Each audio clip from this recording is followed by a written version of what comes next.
أعوذ بالله من الشيطان الرجيم. بسم الله الرحمن الرحيم.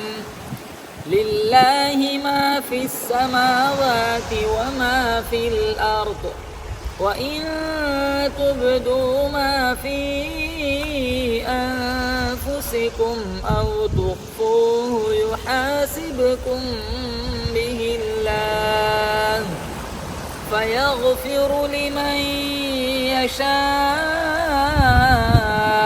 ويعذب من يشاء، والله على كل شيء قدير.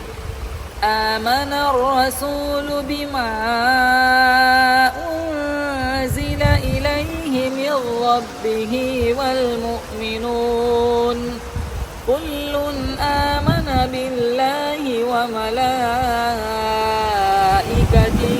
وكتبه ورسله لا نفرق بين أحد من رسله، وقالوا سمعنا وأطعنا غفرانك ربنا وإليك المصير. صدق الله العظيم.